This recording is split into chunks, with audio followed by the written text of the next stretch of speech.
welcome back to Final Fantasy IV with KB. Hopefully you guys are having yourselves a fantastic day, and if not, well, maybe this can cheer you up. Here we are sitting outside the lair of the antlion, and there isn't really too much I need to go over about this area. The random encounters in here, you're going to battle a standard variety of enemies. The one thing to keep in mind is keep Edward healed up. He can get killed really quick on you, and keep him in the back row. I mean, you can put him in the front if you'd like. He isn't really very useful, so he's just going to kind of hang back there and support Cecil and Rydia. And when we do battle the antlion, what you got to keep in mind is if you attack him with any type of physical attack, he will counterattack you with something nasty. So he will, of course, attack you normally, as all enemies do. They tend to attack you, but he, under normal circumstances. But if you give him any kind of physical attack whatsoever, he will counter with some shit you don't want to get hit with. So, anyway, all that aside, let's head in here and hopefully we can acquire the Sand Ruby and heal up Cecil's girlfriend, Rosa. Alright, here we go, guys. Wish me luck.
Well, hopefully you guys are hanging in there okay and this area isn't giving you too much trouble.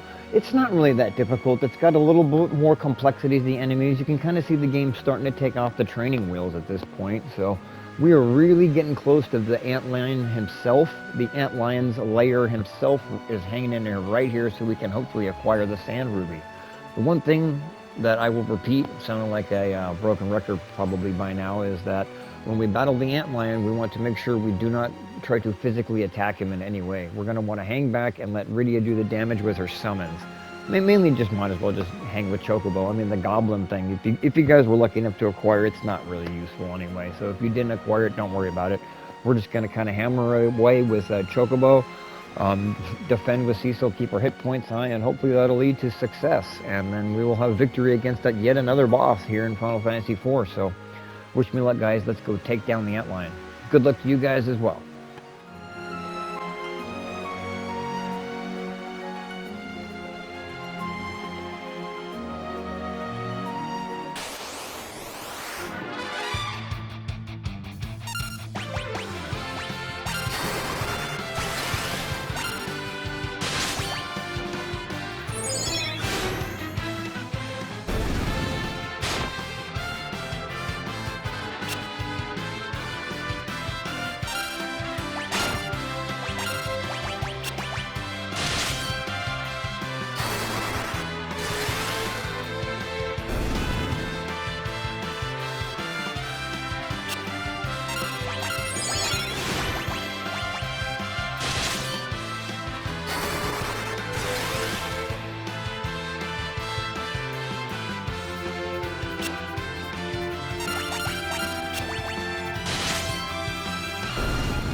Well, congratulations on defeating the antlion. Hopefully it didn't give you too much trouble.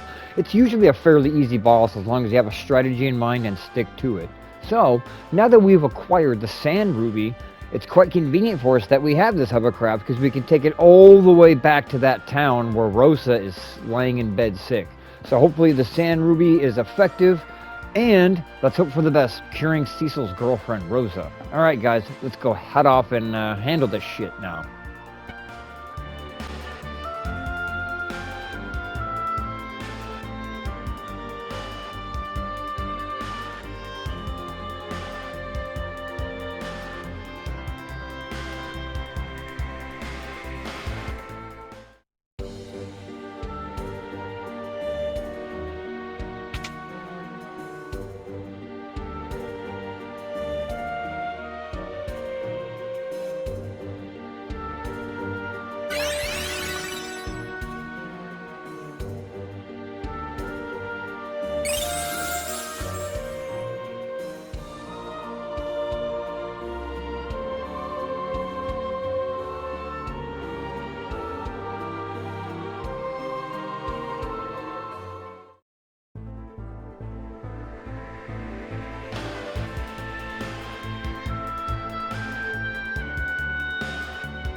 Things are looking better by the moment now, aren't they, for us? All right, fantastic. We've got another new member of our party, Rosa, a white mage. My personal opinion, she is one of the best characters in the game, so I am glad we get her this early on. White mage is always very useful. She has access to many, many useful white magic spells. Cute, very, very helpful in keeping your party at full health and in great, great health, basically, because you're gonna have to worry about status effects and things, which she can heal as well as your hit points. Not only that is what makes her so useful, she's capable of using a bow, which allows her to fire. It's a long range weapon, so she can get maximum damage from the back row and consistently heal your party.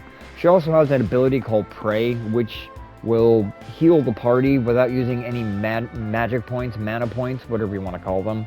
However, I believe it has a chance to fail. It seems to succeed more often than it fails, but anyway, we've got Rosa, an exceptional character, one of my favorite in this game. So make sure you utilize her to her full potential by placing her in the back row. That way she can still dish out maximum offensive damage while keeping your party as healthy as possible. From here, we have been given our goal. We're going to head on to this next kingdom over here, this next castle. Hopefully we can warn them about the incoming dangers of these Red Wings stealing everybody's crystals. So if we're going to head back kind of where we were, towards where the antlion is, but a little bit to the northeast of that cave. So we'll see where the mountain is. We're going to head over there right now, and give me a second, guys. I'll meet you there.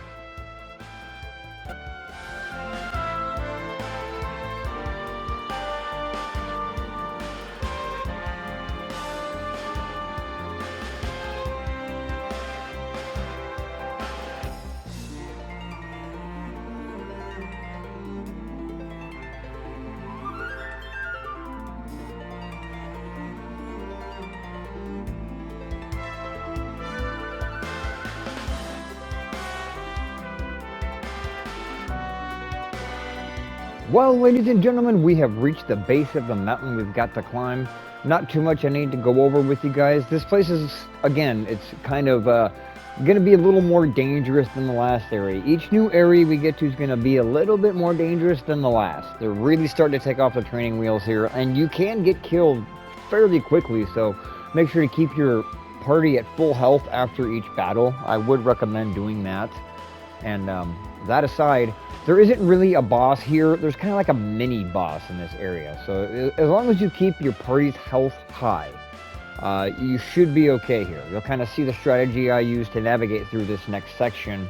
And another thing I did want to bring up is the only character I have in the front row here is Cecil. The other three characters are all in the back row. So just bear that in mind as we climb up this mountain here. Wish you guys the best of luck, and I'm going to go ahead and tackle it right now. Let's do this.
fan-freaking-tastic.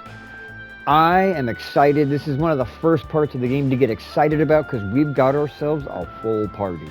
A monk, Yang, not quite sure exactly how to pronounce his name, but nonetheless, he's an extremely useful character. Not only does he have high hit points, he has pretty good damage output, and it's just regular attacks. That's always good because you don't have to, use magic points or anything to dish out damage. You can just do regular attacks, and all characters that can dish out decent damage using regular attacks are always helpful. And he can actually use both hands, which means we'll be able to equip 2 weapons, 1 in each hand. So dual attacking is quite useful. That'll come into play in a little while here. He can also focus his attack, and it'll take him a little bit longer, take him a little bit longer in the active time battle for it to hit the enemy. But when he does, he'll do some bonus damage, or he can do a flying ninja kick, monk kick, whatever you want to call it. That'll damage all enemies on the field. So he's incredibly useful, and it looks like we've got to head to the east to head to a castle and warn these guys of the upcoming attack, or possible upcoming attack. So we don't have time to tackle that today. I will have to pick up right here where we left off. I hope you guys enjoy the rest of your day, and thanks for watching. Take it easy, man. You guys have a great day. Peace out.